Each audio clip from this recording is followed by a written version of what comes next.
Utilisé pour protéger ou soigner les végétaux, l'usage des produits phytosanitaires est en même temps soulageant, voire dangereux pour l'agriculture et la santé humaine. Et c'est pour se démarquer de la situation qui prévaut sur le terrain dans le domaine agropastoral, s'agissant de l'usage de ces produits, que l'association Révolution Verte a jugé important de porter à la connaissance du grand public, à travers cette formation des journalistes, la bonne information relative à l'utilisation des produits phytosanitaires. Le thème central, distiller la bonne information pour l'émergence socio-économique du Cameroun, retenu pour la circonstance, rejoint les postulats de la politique agricole de l'heure en vue d'assurer la mise en œuvre de la promotion d'une agriculture de seconde génération assortie d'un usage approprié des produits phytosanitaires. Il est donc question de produire bien, produire mieux pour nourrir les hommes, pour les exportations, avoir les devises, mais préserver surtout la santé des populations. Dans cette perspective, parmi les choses à faire, il y a donc l'usage de produits chimiques qu'on appelle pesticides qui permettent d'améliorer les rendements, qui permettent d'avoir une meilleure productivité, mais cette utilisation doit être canalisée, doit être faite selon les canaux que la science a mis en place pour leur donner aux hommes de médias pour une large diffusion, pour que nul n'en ignore. Pour l'association Révolution Verte, ces séminaires viennent rompre avec la spéculation qui accourt dans les milieux de la presse s'agissant de la diffusion de l'information touchant des domaines précis, à l'exemple de l'agriculture. Nous avons plus de 600 titres de journaux au Cameroun. Mais la curiosité, c'est qu'il y a moins de 6 journaux qui sont spécialisés. Et les patrons de presse que nous sommes n'avons pas l'habitude de spécialiser nos collaborateurs. Raison pour laquelle j'ai voulu absolument que les journalistes essayent de prendre, n'est-ce pas, cette formation à main forte pour que, n'est-ce pas, au jour d'aujourd'hui, on puisse distiller l'information et la bonne information. Les journalistes qui ont ainsi fait connaissance avec les produits phytosanitaires pourront parler aisément de la commercialisation de ces produits, tant par les importateurs que les détaillants, de leur utilisation, de leur impact sur l'environnement et de la maîtrise générale des produits phytosanitaires.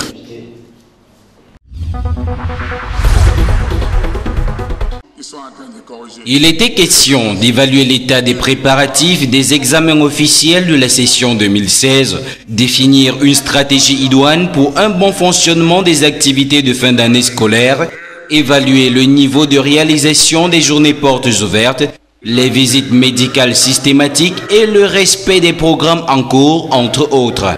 Il en ressort que plusieurs enseignants n'achèvent jamais leur programme ou encore ne s'y intéressent que moyennant quelques sous extorqués aux apprenants.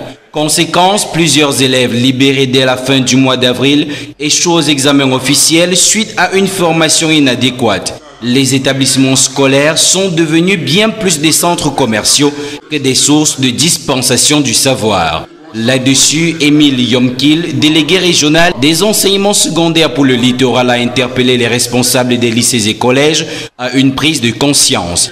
La sectorielle des responsables des établissements scolaires a également été une occasion pour le délégué régional du MINSEC de fustiger les dérives observées lors de la correction des examens officiels, au rang desquels l'attribution des tâches aux enseignants clandestins dans certaines spécialités, des pots de vin ou encore des faveurs imméritées.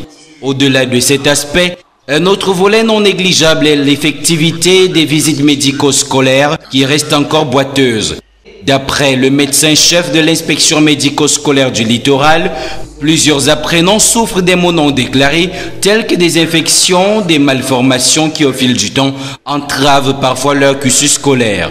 Il revient donc aux parents et aux enseignants de veiller à une profonde rééducation des enfants sur le brisement des tabous afin d'assurer un parfait dialogue.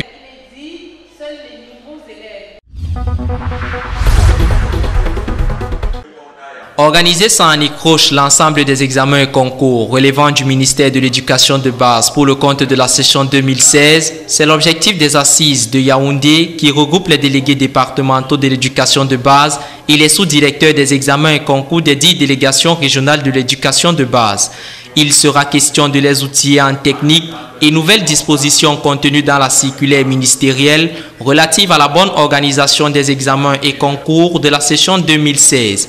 Il sera par ailleurs question d'entretenir les participants sur les méthodes d'élaboration des budgets prévisionnels harmonisés et leur apprendre à effectuer des dépenses conformes au budget prévisionnel assorties d'une traçabilité au moyen des pièces justificatives. Le présent atelier se veut une opportunité pour les participants de maîtriser la confection des bilans financiers en cohérence avec les budgets prévisionnels et offre un cadre pour la maîtrise des techniques d'installation et d'utilisation du logiciel des examens. L'enjeu de l'avis des organisateurs est de maintenir la crédibilité de ces examens et réduire les déperditions financières liées à leur organisation. Les travaux qui se déroulent en commission avec des débats en plénière entendent doter les acteurs de la chaîne des examens des outils qui guideront leur action de l'affichage des listes des candidats à la proclamation des résultats du CEP et du concours d'entrée en 6e pour le système francophone. Pareillement pour le système anglophone, pour lequel les élèves feront face au First School Living Certificate et au Common Entrance. Le stress au travail, un défi collectif. C'est le thème principal de cette édition 2016 de la Journée mondiale sur la sécurité et la santé au travail. Selon un rapport du Bureau international du travail, 2,2 millions de travailleurs dans le monde meurent chaque année dans le cadre de leur travail à la suite d'un accident du travail ou d'une maladie professionnelle, soit 5000 personnes par jour. Aujourd'hui, de nombreux travailleurs ressentent une forte pression pour répondre aux exigences de la vie professionnelle moderne. Les risques psychosociaux comme la concurrence accrue, les attentes plus élevées sur les performances et de longues heures de travail contribuent à ce que le lieu de travail devienne un environnement toujours plus stressant. Avec le rythme de travail dicté par des communications instantanées et des niveaux élevés de concurrence mondiale, les lignes de séparation entre le travail et la vie privée sont de plus en plus difficiles à identifier. Le stress lié au travail est désormais généralement reconnu comme un problème mondial affectant tous les pays, toutes les professions et tous les travailleurs, tant dans les pays développés qu'en développement. Dans ce contexte complexe, le lieu de travail est une source importante de risques psychosociaux et en même temps le lieu idéal pour faire face afin de protéger la santé et le bien-être des travailleurs. Le principal objectif de cette journée étant de promouvoir dans le monde entier une culture de la sécurité et de la santé au travail. Car depuis 2003, le BIT a entrepris d'observer une journée mondiale pour la sécurité et la santé au travail en mettant l'accent sur la prévention des accidents du travail et maladies professionnelles, tirant parti de ce qui fait traditionnellement la force de l'organisation, à savoir le tripartisme et le dialogue social. Sur ce, plus de 100 pays participeront à la célébration de cette journée mondiale pour la sécurité et la santé au travail en organisant des manifestations et activités spéciales dans ce cadre, afin que, conjointement, l'OMS et le BIT unissent leurs forces pour promouvoir et renforcer leur coopération au niveau national entre les ministères du Travail et ceux de la Santé, de même qu'avec les milieux d'affaires, les organisations des travailleurs, des employeurs et d'autres acteurs de la société civile pour diminuer le risque des accidents du travail.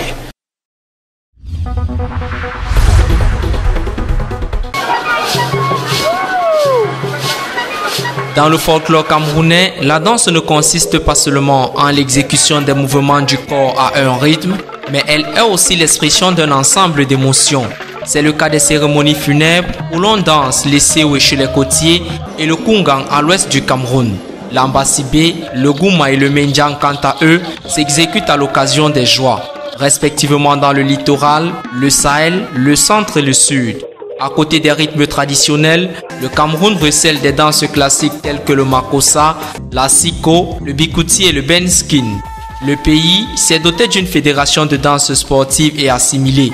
Elle comporte les disciplines telles que le bol, le tango, la salsa et bien d'autres. En zone urbaine, la tranche des jeunes a emboîté le pas à des rythmes occidentaux dits danse moderne, au travers du street dance et de la battle. La crainte vient de ce que nos danses folkloriques tombent progressivement en désuétude à cause des rythmes occidentaux qui ont pignon sur rue dans nos discothèques. Notons aussi le désintérêt de la nouvelle génération en la transmission des valeurs traditionnelles.